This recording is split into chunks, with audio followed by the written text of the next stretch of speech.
Thank you. Sorry for putting you on the spot there, Louise, but it was just in case it's useful to have sometimes whenever if you want to rewatch it or whatever. So perfect. Thank you, everybody.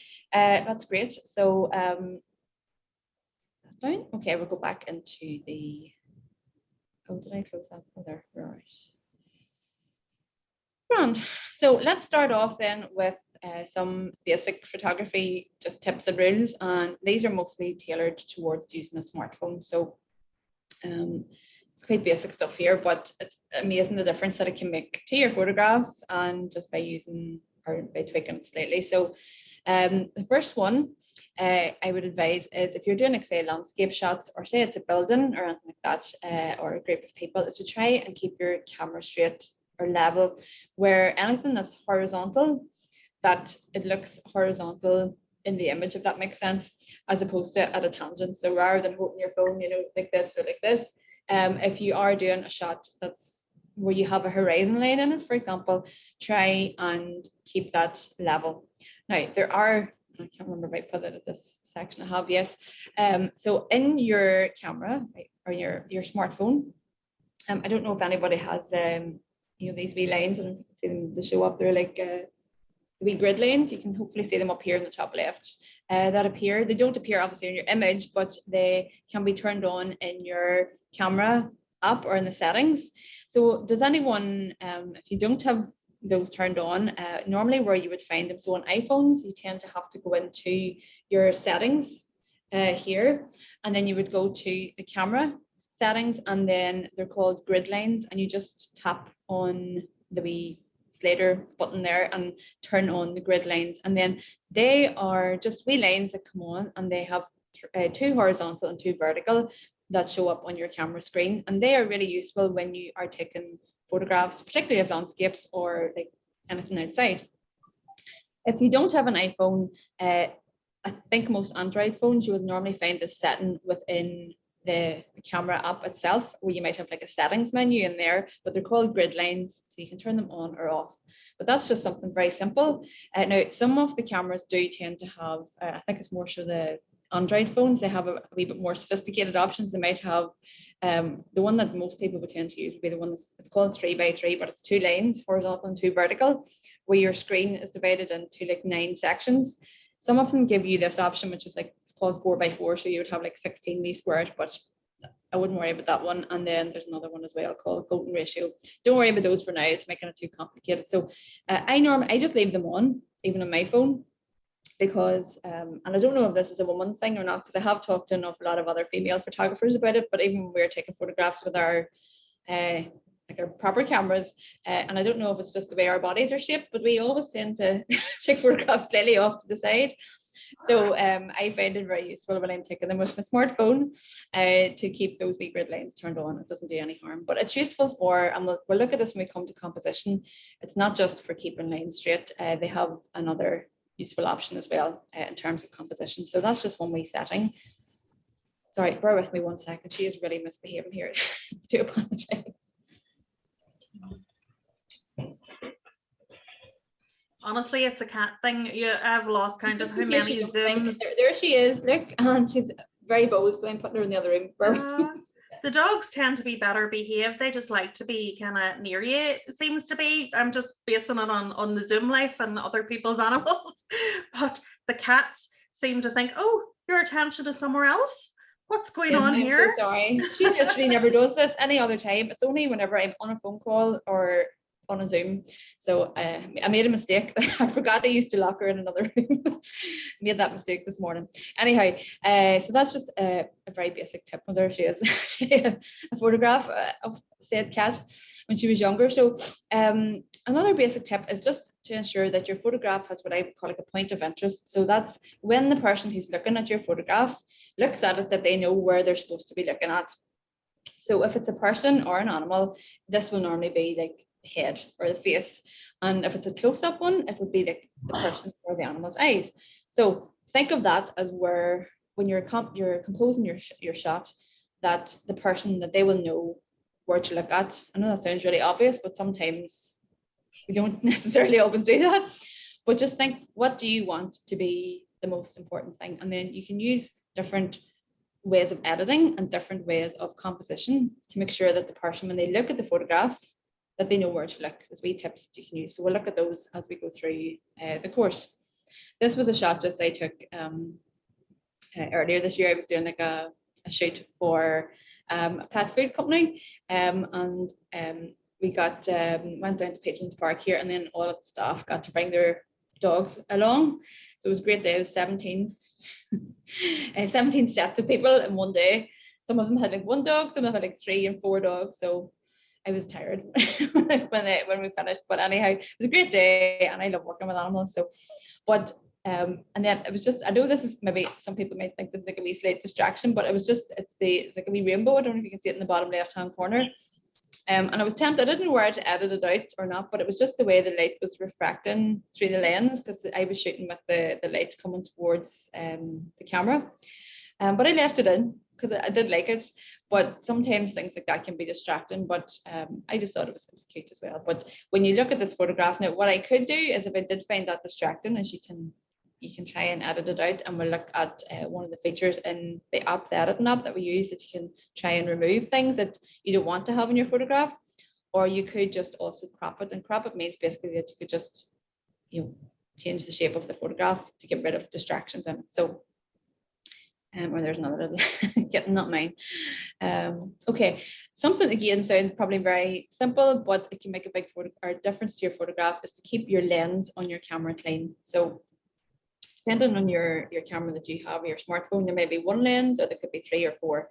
So if any of you have like sunglasses or glasses, you know the wee cloth that you would get that comes with them, just every so often, or if you have even just any soft material, just nothing that would scratch the lens on your camera, just give it a wee wipe. Because what can happen is, if you're taking a photograph and you're pointing it towards somewhere where the light is coming towards the camera, you can get like haze or like streaks almost. Now this is smoke, and it's not my photograph, it's just pulled one off Google, but it was just to show you that it has that hazy effect. So if you keep your lens clean, then it avoids that lens flare. So it's something very simple, but if I see my friends taking photographs sometimes and their lenses, and they're like, why does my photograph not look great? Because you won't get the same contrast in your photograph between the light and the shade and the colors as well. So just keep it clean. So say, for example, you are going out for walks or anything like that, it's important to be prepared. So just make sure that your phone is fully charged. You can also have like portable wee chargers that you can bring with you, or chargers for your car if you're out and about. And another tip as well is just to make sure that you have enough storage space left on your phone. I know it's not so much a thing now, maybe with phones where they have a bigger capacity, but when I was starting out, if you're a person that likes taking a lot of photos or videos or listen to a lot of music, it can eat up your storage a lot on your phone. So it's useful to try and clear that out every so often. I normally try and do it maybe once a month, just to make sure that I'm getting rid of things that I don't need on there. Now, the beauty of using your smartphone is that it doesn't cost you anything to take photographs, as opposed to like back in days of old where you had maybe a film camera where it cost a lot of money to actually buy the film and then get it developed. You now have a very small portable phone that you carry around with you, and you can take as many photographs as you like. So don't be afraid. Don't just take one photograph. Think about moving around different angles. So say, for example, it's, I don't know, we'll just pick this candle here that I'm sitting. Okay. Think about taking different shots from all the different angles, from above, when you're down at the same level. So don't be afraid to move around and take different angles, and then afterwards you can review them and think which one looks best. Because even just moving from a slightly different angle, it can totally change your photograph. Now, I know some of the other girls who've done my courses before will have heard me talking about burst mode. And burst mode is where you take like a series of photographs at the one time. Now, depending on your phone, that could either be where, so this is like, the wee button that you use to take the photograph. Depending on the make and model of your phone, some of those phones you have to just, if you hold it in, the longer that you hold it in, it'll take a series of photographs. Some of them you actually pull down and hold it down, or some of them you literally have to touch it and move it to the left, and it'll take like a burst of photographs, where then you can review them afterwards and pick the one that you think is the best. So if you want to try that, and if you're having any difficulty finding that, don't be afraid to give me a shout if you can't find how to do that on your phone. But most phones and like iPads as well would have that function on them. It's useful for shots where you have things which are moving in them. So it could be somebody, say for example, you wanted to take a photograph of, say it was your children or an animal, and they were jumping about, and you wanted to get a shot where they were like jumping up in the air. Then burst mode is useful, because if you just took one photograph when that person or thing was doing that, the chances are that they're like in the right position exactly, or their eyes aren't closed, is slim. So if you take a burst, you're doing a series at the one time, then you're more likely to be able to go back in and review it and pick one shot that is the money shot, as we would call it. Don't be afraid to take your time as well. So I know we're living in a very busy world and we're always in the rush, but don't be afraid to just slow down for a wee second and take the photograph. We can get very excited and want to move on to the next shot, but the important thing when you're taking photographs, same as with the camera, is that you're trying to hold your phone steady or your iPad steady. Okay, you're not moving it around too much. Now, this probably doesn't come into or doesn't affect it as much. We have like really good lights. So say you're outside and there's plenty of natural light occurring, the camera will do a reasonably good job most of the time. However, this time of year, it tends to be like today, I'm looking here, it's quite dark inside or even outdoors. So what happens is the camera will try, and without getting too technical at this stage, when you press that button, it's known as like the shutter button. So there's like a wee metal curtain basically that sits in front of your lens, and then it opens and closes. So whenever you press that button, that can open and close either more quickly or more slowly. So what the camera does is, when it's as known as like low light, where it's darker, it will tend to do that more slowly to let more light come in to the camera to make your image properly exposed in terms of brightness.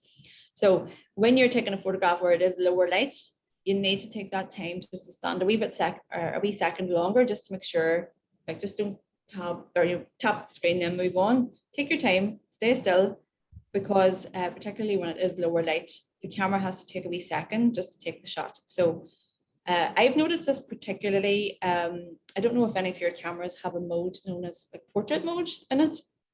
And portrait mode is where you're telling the camera, now you can use it for other things, but it's normally where you're taking a photograph of a person, where it tends to keep them in focus, but the background is blurred.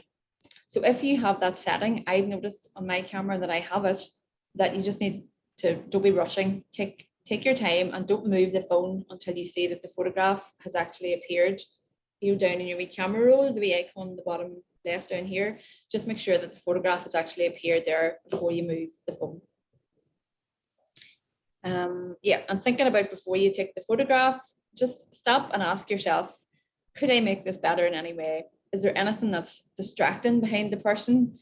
Could I get them to maybe move to a wee bit left or right? Is there something that doesn't need to be there that I can remove from the photograph? You know, things like that. So just take a wee second before you take the shot to think, how could I make it better? Now, obviously this is where you are like composing a photograph. If a shot is something that's just more like instantaneous, where it's something's happening really quickly, you're not going to always, you know, take that time because you've missed the thing that's happening. But if you are taking a shot where you're composing it and taking your time to do it, then just take your time. Backing up your photographs in, does anybody currently have their phone backed up? Yes, no? Do you know what I mean when I say that? No. So backing up is basically where your phone, so say all of the data basically it's on your phone. So your photographs, your calendar, your emails, any videos, music, and like that. So if you were, God forbid, to lose your phone, or it got stolen or it got damaged or whatever it is, that what you basically, it's almost like it's just taking like a mirror image of those information and it's stored offline somewhere. Now, I would highly recommend that if you don't do this, that you do get into the habit of, now you don't have to actually do it, it's like a setting that you turn on your phone, that it basically every time that your phone is fully charged, it almost does like an automatic backup. Now you can, that's the actual phone itself, but what you can also do is store your images that's on your phone to another like cloud-based storage space, such as like iCloud or Dropbox, or like this, I don't know if Google do it anymore, but they used to do like Google Drive. There's loads of different options, but it's where your photographs are stored like centrally off in the invisible cloud. And it's really useful just to have that in case your phone ever did get lost or stolen or damaged. So if you're not sure about that and you want any other tips or advice on that afterwards, don't be afraid to give me a wee shout and I will talk you through it. Okay. But it's just, I suppose, my line of work, I back up like in triple nearly. I have it, any photographs that I take, they're on my memory card, first of all, then I upload them to my computer, and then they're uploaded to an external hard drive, and then they're uploaded to cloud-based storage as well. So, but that's my job. You don't need to be as anal as I do. So, but it's just, I hate seeing anybody lose things which are really precious, because my cousin, she had well, he's not a wee boy anymore, he's nearly 15, but whenever he was young, she had him by IVF. So she had documented like that whole process and then him being born, and unfortunately she lost her bag. I think he was about 2 or 3, and all those photographs were gone. She hadn't backed it up. So it's just wee things like that, photographs that you might not ever get back. So get into the habit, if you can, of backing up your phone. And persistence, practice makes perfect. So don't give up, right? Say, for example, if you're only really starting out, you're thinking, oh my God, I'm rubbish at this. Everybody's rubbish at the start. I know some of the girls here have done some of the courses already, but if you are just really trying to look at taking photographs for the first time, don't be put off. The key to anything in life is that you have to practice to become better at it. And I tell this to every person that takes my courses. Doing a course on whatever it is, in this case photography, doesn't make you an expert at it. It just gives you the information that then you need to take and put it into practice. So the more often that you can do it, and the more frequently that you can take photographs, then the better that you'll become at it. Now, some people obviously do have what I would say like more of an eye for it than others, but that doesn't mean that, it's like, I know people will come to me and say, oh, I'm rubbish at taking photographs. You're not, you just maybe don't know the skills, or you haven't practiced enough. So don't give up, and get into the habit of, even if you're just sitting in the house and not doing anything, play around with the settings on your camera, on your camera phone, and then whenever you go to take an actual photograph of something that you really have thought about, then you can do it more quickly. And that's the key to photography, is that you're trying to know and find where the settings are more quickly, so that you don't miss a shot when it comes to something that's really important. Okay, let's move on to Christmas memories and what you could potentially capture. Now, these are only ideas. I was sitting trying to pull ideas into my head. Obviously, as we go through this week and next week, you might have different ideas that come in, or things that you hadn't thought of before. But let's just quickly run through these. And if anyone has any suggestions, please feel free to share them now if you want. So the meaning of Christmas, something that represents maybe your faith or your traditions. That could be, something that you do every year, like we've talked about this earlier, but maybe just the tradition. Say you go to like church or mass on Christmas Eve or Christmas morning, or whatever it is, incorporate maybe something that they're getting ready, or they're coming home, or what do you do that means something that's meaningful to you as a person or as a family that represents Christmas that way. I know we've covered some of this already, talking about the traditions of Christmas, but do you make any gifts? So you could take a photograph of the gifts that you've actually made, or the process of making them, or and again, we'll look at this when we come to like some of the settings on your camera, but you can actually take photographs where you're doing like, I know, selfies as such, but taking a selfie doesn't have to, normally it means like you're looking towards the camera, it's just like your face or whatever, but it also could be like a part of your body. So say you're baking or something like that, you could get a photograph of your hands, or if it's a family member, you could, if they're making, I don't know, icing the cake, or if they're making Christmas pudding or Christmas dinner, whatever it is. So you don't have to have, it can be like detailed shots as well of the process of making the thing. It can be baking, putting up your decorations. If you go to visit relatives or friends, or maybe it's somewhere, if you like more landscape type photography, somewhere that means something to you, that it could be your local village or town or whatever, or city, that they have like their Christmas lights up. So you could take photographs there, or it could be you taking a photograph of somebody beside the Christmas tree, or it could be just if you want to, maybe Christmas means something totally different to you. So just think about any locations that could mean something. Maybe it's somewhere that you went to once at Christmas and you love going back there. Okay, so just that's, if you like maybe more landscape photography, you could think of that as an option. Then for me, I suppose family is a very big thing. As most people do tend to spend time with, you know, relatives or friends. So what could you take photographs of that represent the theme of family? Then you could think about maybe a different theme. It could be a color, it could be light, because for me, when I think of Christmas, I think of Christmas lights, I think of candles, I think of maybe like the Advent, you know, the candles that you would see in the church. There's like lights everywhere basically, so you could incorporate that as a theme. Or what does light symbolize? Does it symbolize hope? Does it symbolize peace? Whatever. So you can pick a theme and choose that, or a word, as I mentioned there. And then I don't know, as the gift of giving, I was thinking about, what does Christmas mean to you in terms of, do you enjoy like giving presents to other people? So how could you incorporate that, or helping others? And not to go into like too morbid or whatever, but you know, obviously Christmas can change as your life changes with different events in it. So, and I don't know if it's just purely because of losing Mummy last year, and in the previous year I had like a relationship which broke up after a long time. So it's really made me think about, you know, how can you help other people as well that are going through difficult times, because it is, we've talked about this a lot this morning, but how you can help others. And I know some people that on Christmas Day they would go and help make, you know, dinners, or give out dinners to maybe somebody that's homeless, or families that are struggling.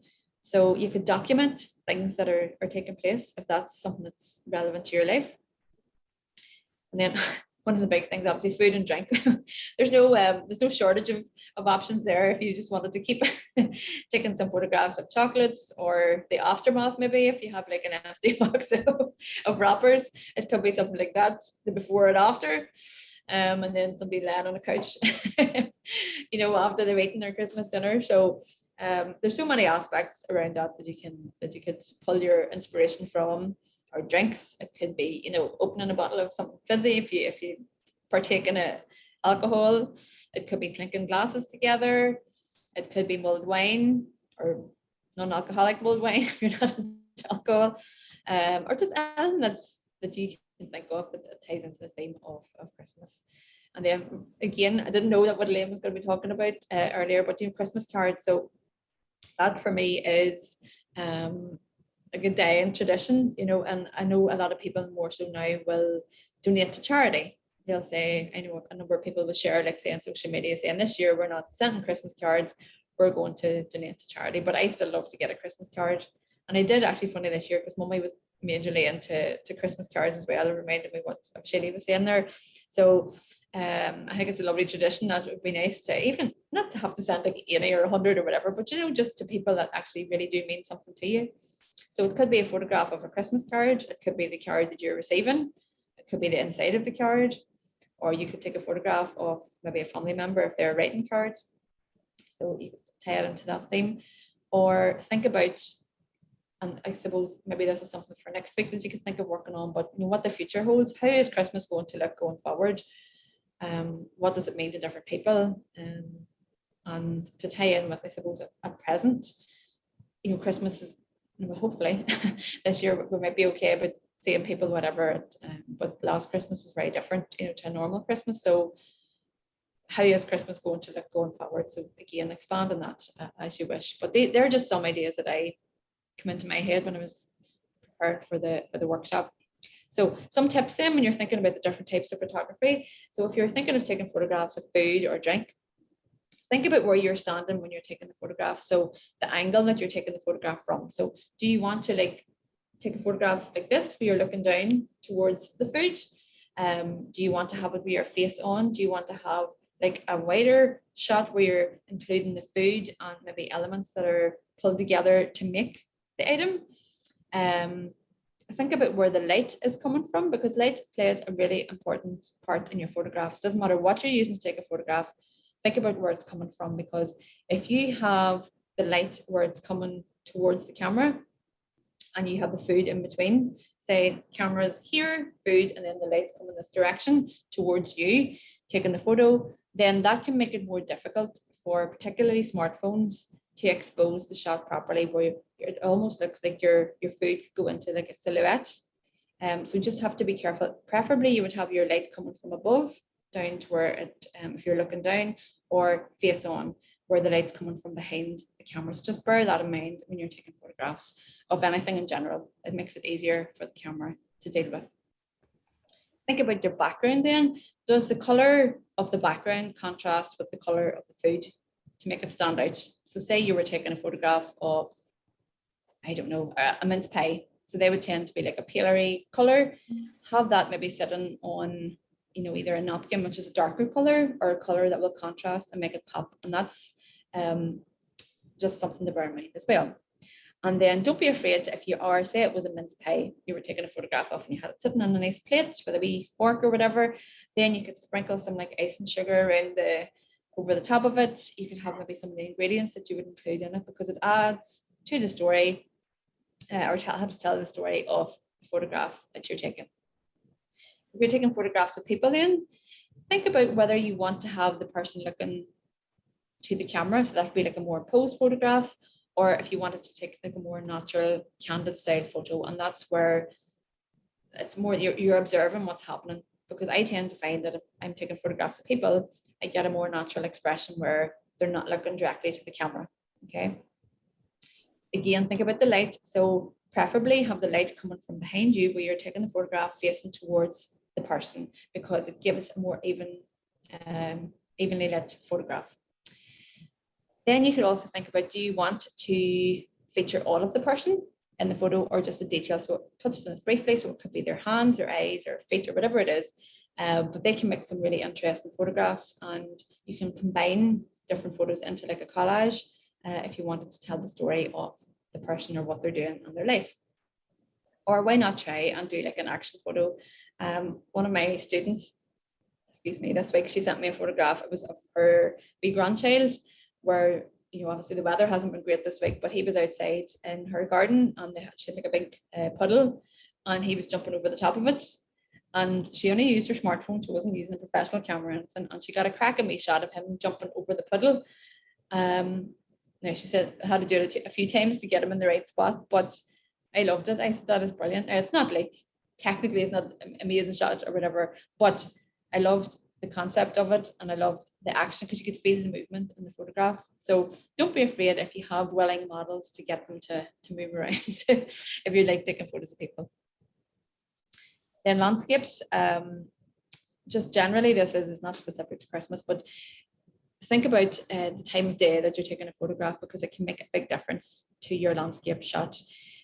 I'm not telling you have to get up at sunrise to go and do this, but the light tends to be softer where it's closer to sunrise or sunset, and that's why a lot of landscape photographers would take photographs at that time. However, I know that's maybe not the most practical thing in the world, but it's just a general tip, because the light is softer. Now, at this time of year here, there tends to be a lot more cloud cover, so it doesn't impact just as much. What you're normally worried about is it raining or not? Can I go out, or am I going to get blown away in the wind? But just as a general tip when we're taking landscape shots, think about then, do you want to include like a lot of the scene, or just like a smaller section of the vista in front of you? And don't be afraid to edit your photo afterwards. And next week when we look at doing some editing, I'll show you just some basic adjustments that you can make to like make the photograph look a wee bit warmer or cooler toned.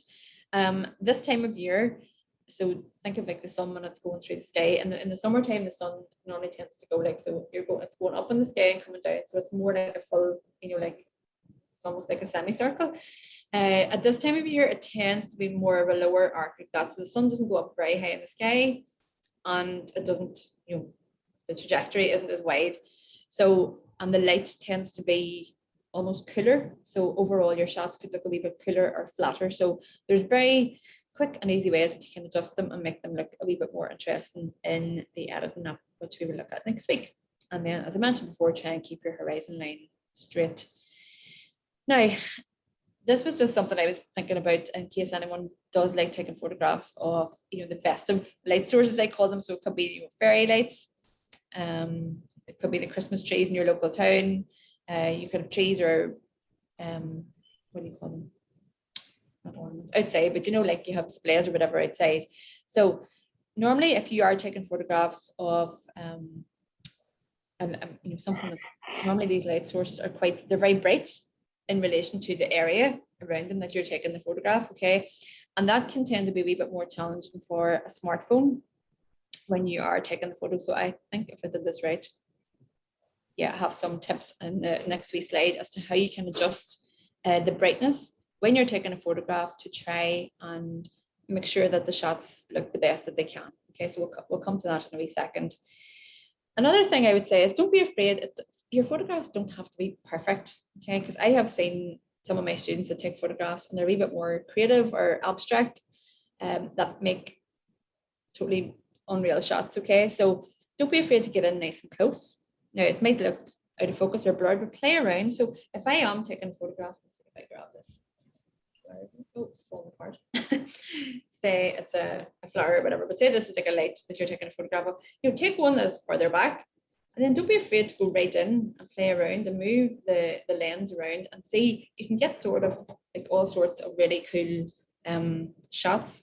Or another wee tip somebody gave me years back. I don't know if Quality Street are still on the go, but in Quality Street you could get like the colored paper, not the bit that's like translucent, you can see through. I've seen people like putting that over the front of the lens and taking a photograph through that, because it will add that color to your photograph. So if you're doing ones of like fairy lights or anything like that, another excuse to open the Quality Street girls, get them opened and take the wrappers. Tell them it's for your artistic requirements that you have to eat loads of Quality Street. And by the way, they're not sponsoring me, or in case I'm telling them too much, but you could use that or any sort of thing that's translucent that you could take a photograph through. It can just make your photographs look more creative and abstract. And then also reflections. So some people would, you can use, say, anything that's a reflective surface, put it near. So if you had like a wee pocket mirror or something like that, bring that over beside the light source, where you could then try and take a photograph of, almost have like a mirror image of the thing that you're taking a photo of, and play around with light, just to give you something that wee bit more different. So another thing, like light, we talked about light in general. So you could have candles, or you could have like an open fire this time of year. You might have a fire on. There are two really interesting things that they can symbolize and mean different things to different people. But you could take photos of those, and the tips that I will show you now can help you get the photograph that you can actually see the brightest parts, that they're not too bright within your photo. Yeah, cover that already. Okay, so let's go to the next.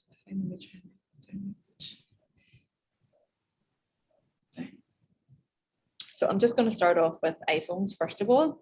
Now, forgive me if you know this already, but I didn't when I was starting out. So if you open up your, and by the way, the same concept applies in all of phones, be it iPhone or Android. It might look slightly different what you see on the screen, but I'm going to cover some of the Android phones as well now as well. But so for iPhones, oh here, my phone, my view has disappeared. Here. Sorry, it's over to the side. So if I go to take a photo, oops, this way. If you tap the screen like this, okay, on an iPhone, there should be like a wee yellow square that comes up. And then beside it, you will see like a wee sun icon. Okay, so if I tap it, and what you're doing when you do that is you're telling the camera two things. So where you tap on the screen is where you're telling the camera or the smartphone or iPad, by that for that matter, where you want it to focus. So say, for example, it was these flowers here. Okay, what I would do is I would tap on the center of wherever the thing is, or if it was a person, I would tap, say, like here between their eyes or on one of their eyes. And that's one thing you're doing. You're telling the camera, I want you to focus within my shot in that area. Okay. Then the wee sun icon that appears, if you, now sometimes this takes a wee bit of adjusting to get used to it, okay, but if you move your finger up or down on the screen, on that wee sun icon or beside the sun icon, it will make your image brighter or darker. Okay, and for me, that is something I use all of the time when I'm taking photographs with my smartphone, particularly when I'm taking a photo of something where I have an area which is really bright and an area which is a lot darker.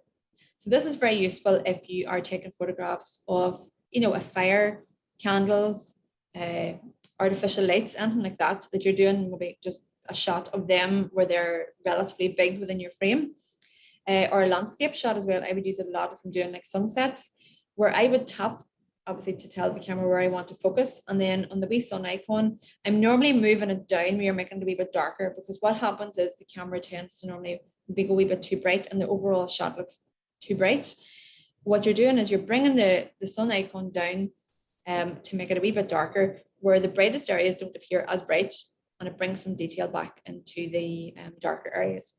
Now, if you tap on iPhones, by the way, I'll cover the other ones in a wee second, but if you tap and hold it in, it normally, it'll not do it now for me, there, it'll bring up a wee thing at the top which says, and it should come up saying AEAF lock. Okay, and what that means, if I move this over to the side, it's called auto exposure and auto focus. So that means it'll lock the focus. So say if I was to take a photograph of this, I'm going to set it here. So I'm going to hold that in and focus on that area.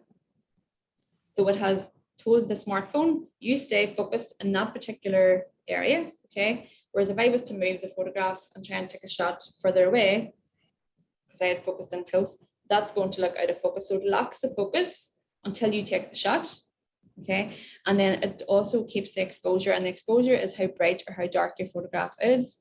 And it locks the exposure, the level of brightness, until you're finished taking your photos, okay? So say, for example, I do take a photograph, that's still staying on, okay? If I want to get rid of that, you can just close your app down and then open it up again and it'll have gone. Okay, if you're having difficulty trying to get rid of that AEAF lock off it. So that's iPhones. I'll come back to that in a second. Where am I here? So this is Samsung phones. They tend to have a circle as opposed to a square. And if you tap on the screen where you want to focus, then that will keep the area in focus. But if you tap and hold in, there normally is like two circles should appear. One is like a white color, which is the autofocus. So you can move that focus then around the screen. And then the wee AE lock, which is your auto exposure lock. So you can move, where if you don't have the wee sun icon, you can move that yellow circle, which is the exposure. That's how bright or how dark your photograph is. You can move that around the screen and see the difference that makes to your photo. It should, if you went to a darker area of the screen and put that circle in that area, then overall it would look brighter. Whereas if you move it to the brightest part, you can bring it down. Okay, so that's for Samsung phones. And then I don't think anybody has Huawei here. The other phones that I haven't covered, does anyone, if you just want to let me know, do you have anything like that on your phone that pops up? I don't think who has. Rhonda, are you still, I don't know if Rhonda there. Yeah. Do you have anything I've got like a wee yellow thing. Is it like something that comes up like a wee square or a wee shape around like that? Yeah. Yeah. And does the wee sun icon appear or anything on your phone? Yeah, so we circle. Yeah, we start. So basically then it's where you can have you tried that it can make it brighter or darker? Does it work okay? Yeah, perfect. And then Maura, is it the LG one that you have? I haven't got that. Have you not? Yeah, no. All right, okay. Well, I'll need to have a wee look for you and see. But it's normal if you tap on your screen, does anything happen at all? I don't get any of those wee circles at all. You don't get anything at all? Yeah, the phone's 2017. I'm probably, Catriona, a bit like you mentioned at the beginning, to be honest with you. I just, as I say, like snap. I'll be honest, I'll put up my hand. I learned a lot from your wee classes before. And Drum Manor got some beautiful photographs, Yeah. but I think the children are talking about Samsung for me, you know, and Samsungs are good. an Android. So Yeah, no, they're yeah. good. Samsungs are good, and I think if you've had like an LG would be like an Android sort of arena, then Android tend to have similar sort of features, but you know, depend, or it doesn't really matter on the make of the phone. So and understand it actually better now listening to it again. good. So thank you. Perfect. And Shani, was it? Did you have the motor? Yeah, the Motorola, Catriona. Yeah, mine appears. I just hit it. I just tap it, and the star appears, and the AE lock comes on. Then, so it's pretty easy. Mine's simple. Well, that's good. You know. That's good that you have it. So most phones do have it, but honestly, it's something that is very simple, but it can really change, you know, your photograph. So let's see, let's go past here because I don't think any of you have a Huawei phone. So go past that. Oh my goodness, look at the time we're ready. Ooh. Right, before I forget, right, in case anybody does have to go, for next week, I'll keep talking after this, but in case you do have to go, I would love everybody to take at least one photo. Okay, it doesn't have to be anything fancy, but just, and it's just as long as it's related to this topic, it can be anything at all. It can be any of the topics that I've suggested or ideas, or it can be something completely different. Okay, don't feel that you have to stick to those at all, but just maybe try and think of something that's meaningful to you, because obviously this is where you've come on to do this program, so something that's meaningful to you about Christmas. And you can either send them to any of those various ways of getting in contact with me that I mentioned, or you can text them to me if it's handier, or WhatsApp or whatever. My phone number is 07525 900 885. It's on all of my social media things anyway. So, but probably the easiest one if you're on Facebook is Divine, DIVINE photography, or my website divinephoto.co.uk, where you have like a contact page where if you do want to get in touch, then I can speak to you by email that way. But I'd love you to send me one photograph, and honestly, please don't be worrying about how perfect or not it is or anything like that. It's just to get started, because that's the hardest thing, I think, is getting out there.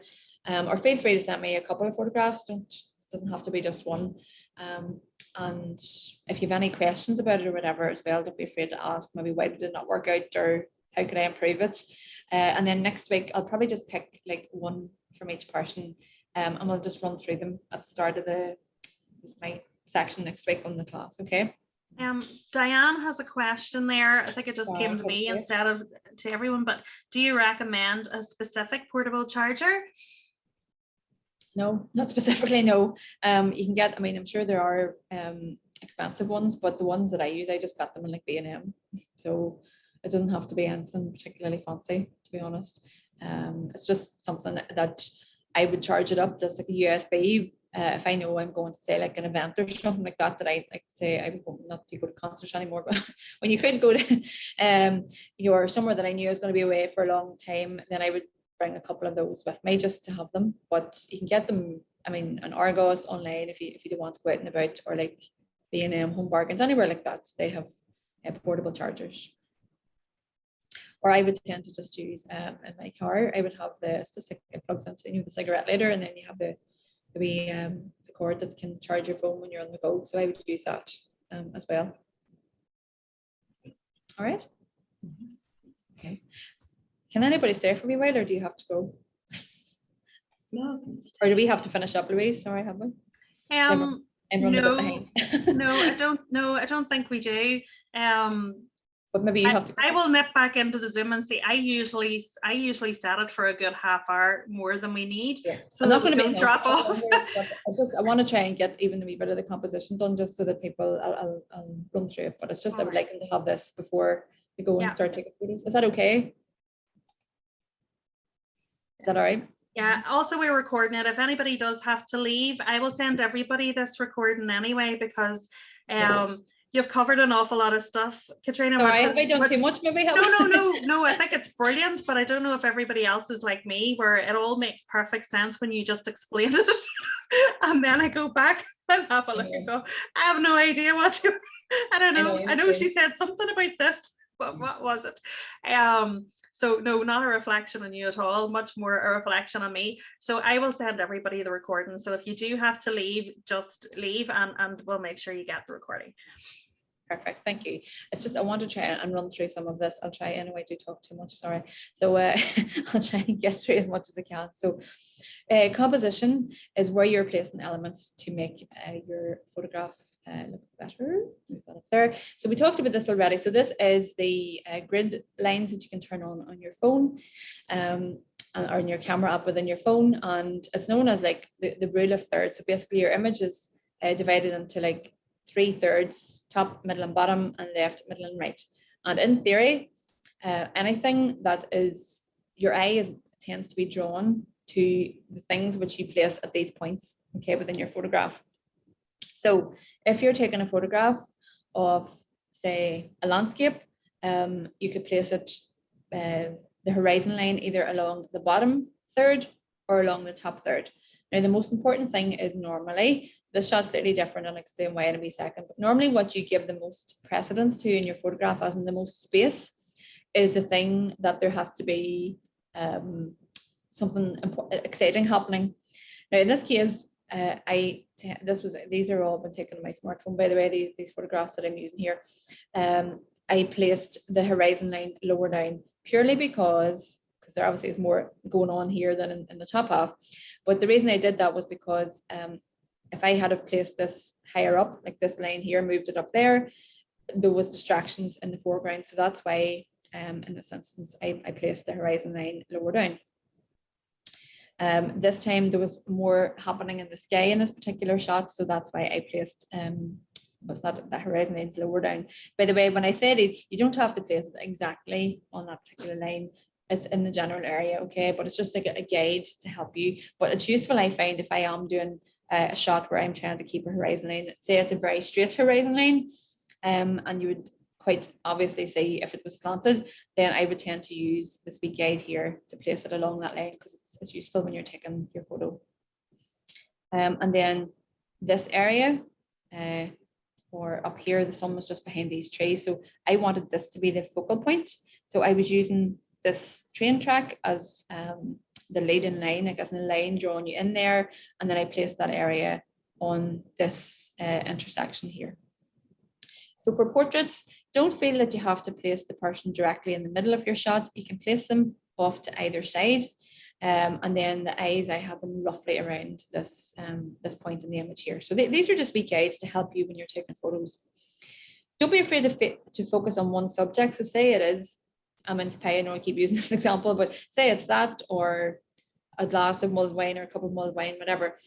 Don't be afraid and think that you have to include loads of other things in the photo as well. It could be just a simple matter of having one object in your photo, okay? Now, this is a concept known as negative space. So negative space simply means that you place your subject will look relatively small within your photograph, where you have a lot of negative or space with nothing in it around your photograph. Now, it can look really well. It depends on the thing that you're taking a photograph of, and it can also really, if you use different colors, it can make the thing stand out from the background as well. So I would tend to use this more so when I'm doing like landscapes, where you could have a lot of open sky or water, or like an empty field or something behind your subject. This is another example there, just of using negative space. And then you can, don't be afraid to use perspective. So my old analogy that I always use, I don't know if any of you use watched Father Ted, but things that are further away or smaller, close and far away. So anything closer to the camera will look bigger. So you can play around and have a bit of fun using that concept of perspective. Okay, so that's just a wee topic for you. I don't know why that photograph's in there. It's in the wrong spot, sorry. Reflections then. Love reflections. I'm always on the outlook for, if I'm out and about walking, I'll be looking for reflections in mirrors and other people's, maybe if they're wearing sunglasses, probably not so much at this time of year, but in a river, the sea, whatever. There's loads of things that you can use, or any like metallic surface or glass I mentioned there as well. So use those and you can come up with really creative shots. Leading lines then, this is where you will use either naturally occurring or man-made lines to draw the viewer's attention to a point in your photograph.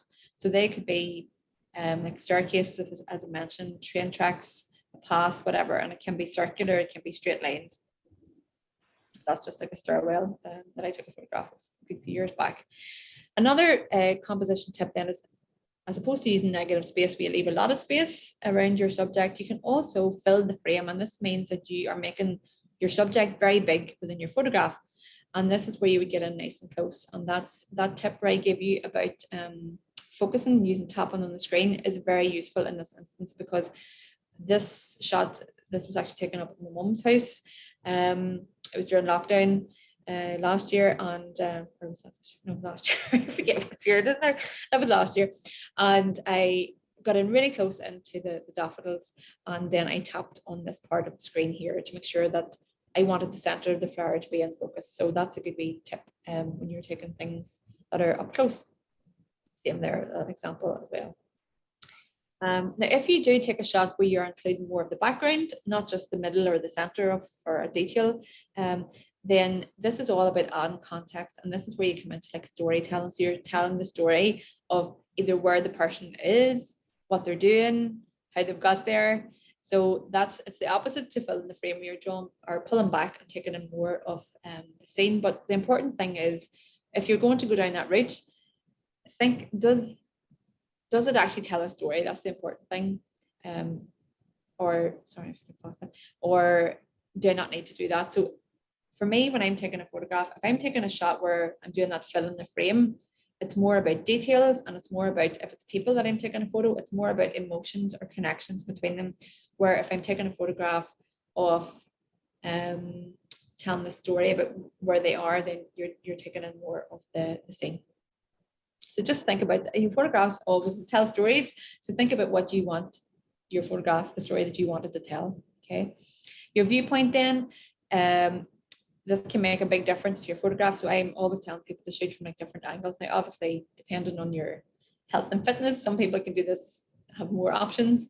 But you can maybe lay down in your tummy if you're taking a photograph, get right down level with the subject, or you could kneel down, or you could stand up higher safely and shoot down towards the angle or the subject, or you could lay on your back and look straight up, say if you're in a forest or something like that, and looking straight up gives you a totally different viewpoint to just like standing like this, taking it for your smartphone, looking like that.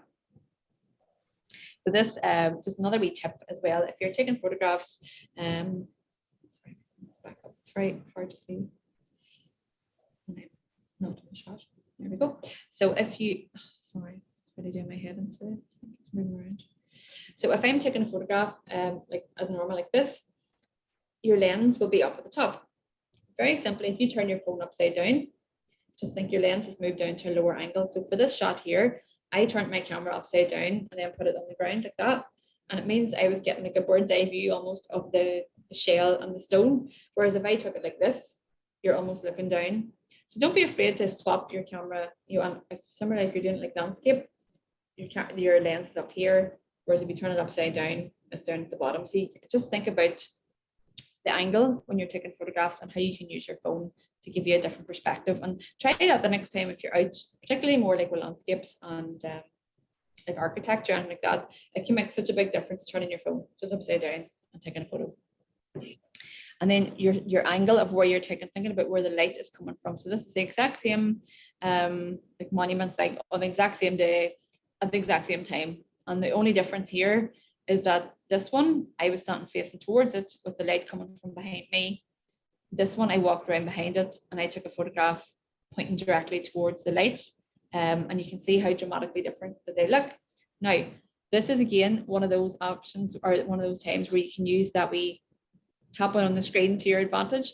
If I am ever taking a photograph, particularly outside where I am facing towards the sunshine, I will normally try and place something between the camera and the sun or the light source. Okay, because what happens if you don't do that, you'll get like the camera can look washed out. You can get like lens flare. you just come in with a whole lot of options. And basically what you're normally trying to do is you're trying to make it as easy as possible for the phone to get it right.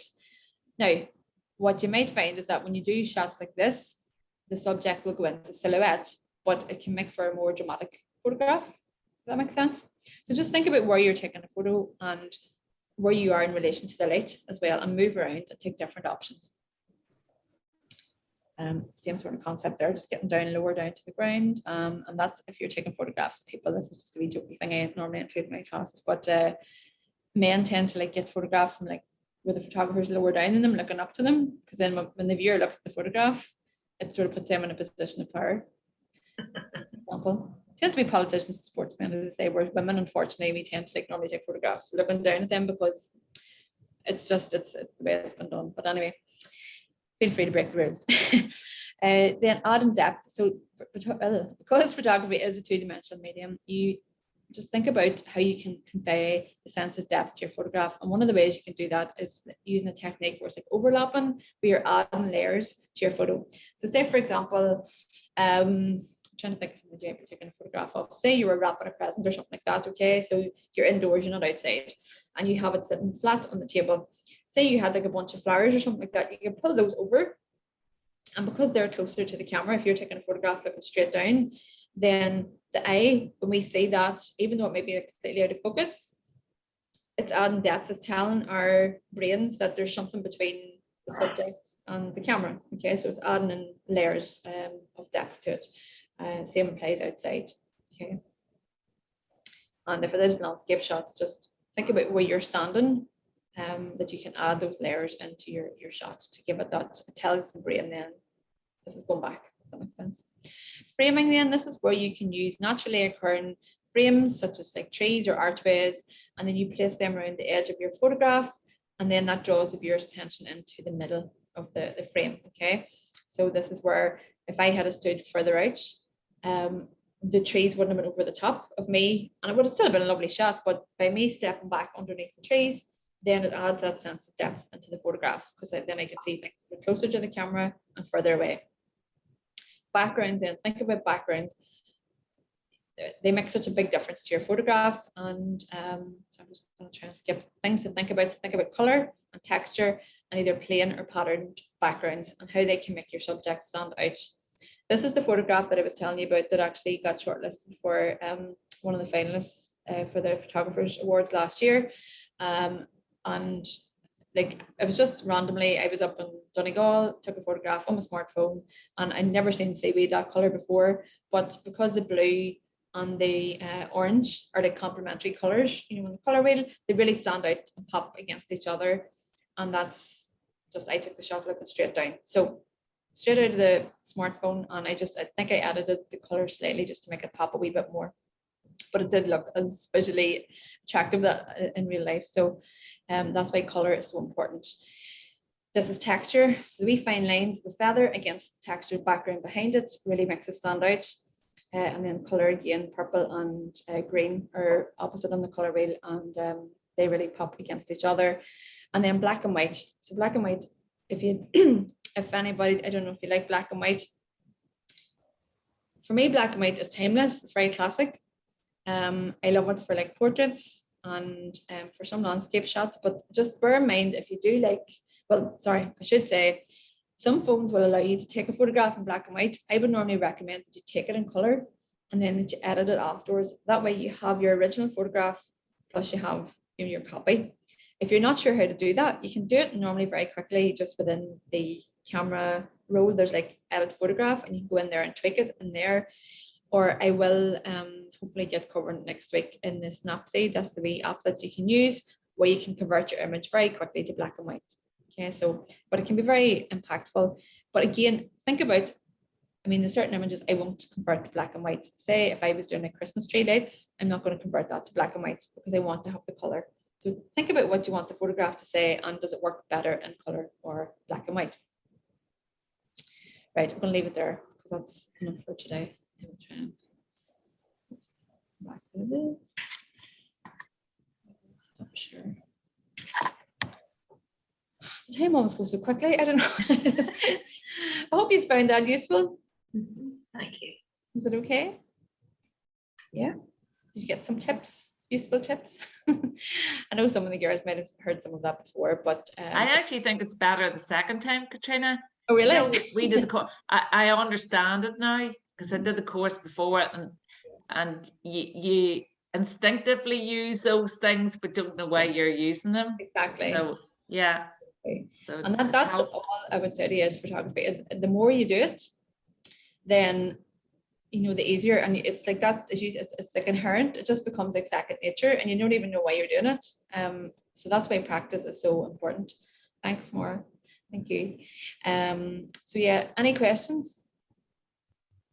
No? Any ideas popping into your heads already what you might think of? God, thanks. Nothing yet. Thanks, Maura. Listen, there's loads of things to choose from, so just have fun. That's the most important thing, because like life's hard enough as it is, and I know I'm giving you a lot of maybe like technical stuff and whatever, but the most important thing I would say is just have fun with this and enjoy it, because Christmas we are all under enough pee as it is, trying to get everything done, and use this as a wee maybe downtime. If you have like 5 or 10 minutes, don't overthink it. And just if you do happen to see something and you think, oh, I love that, or oh yeah, that means something to me, or whatever, just grab a quick photo if you can, if you have time. And then it's just getting started. That's the most important thing. Aye. Getting started is the hard thing, isn't it? And yeah, I would say from our point of view in Narvan, do not be overthinking this. This is actually just about, you know, enjoying things and thinking about why you enjoy them and why you like the stuff that you like, that you have, you know. I don't know what the rest of you are like, but when you bring it, I find in my house, when you bring out the Christmas decorations, you know, some of them are just like, you just manage to get them somehow or another, but there are other things where you go, oh, there's that wee thing, and you know, I like this because whatever. And also, like me, you might have something that is way past its best maybe, but you can't bear to part with it because it means something to you. So look, you know, it's just about, it's with that bit of reflection and enjoying it. And Catriona has given us so much stuff to think about. I've learned a lot because I didn't sit in on your other one, Catriona. So so I have learned loads this morning. And I also know that, like, you know, like phones are so expensive now. There's actually really good cameras on there. And I know that, like, even for work, I have to take pictures of things, and sure, I never know what I'm at. I just point and click. And no, but that's what most people, and the good thing about our smartphones now is that they are actually reasonably, you know, decent cameras. Like obviously it's not going to be like suitable for blowing up on a billboard or whatever and having that size, but you know, just even if you wanted to print like a small, you know, photograph for yourself, the quality of them is quite good. And it's just trying to get the most from them is key. Okay, well, we'll see you all next week for more crack. Please bring your photos with you, and share. Are they sharing them with you, Catriona? Yeah, preferably if you could send them to me. And if anybody, thanks, Jessica. If anybody isn't sure, I'm trying to think. Well, maybe you could send out, if I send you my links just or whatever. If you send me your links, then I will send that along with this recording to everybody, so everything's in the one spot. Because if you're anything like me, trying to find 4 different things, I know, very hard. It may be the easiest thing. So I'll try and make it easy for everybody. Look, thanks for your time this morning. For those of you who are finding it a bit hard at the minute, look, be gentle with yourself and don't expect too much from yourself. Feel your feelings. You know, that's, you know, you're entitled to that. And for some of us who maybe thought this year was going to be, you know, sometimes even bringing out those Christmas decorations and things sometimes just hit you when you weren't expecting. You know, just bring up things. It can bring up things. So just be easy with yourself and don't expect too much from yourself. You know, that just shows your humanity and that you have still a whole lot of love in there that has no place to go sometimes. All right. Look, here, see you all next week. All right. Cheerio, and thank you, Catriona. Thanks so much. And thanks you for giving up your morning. Okay.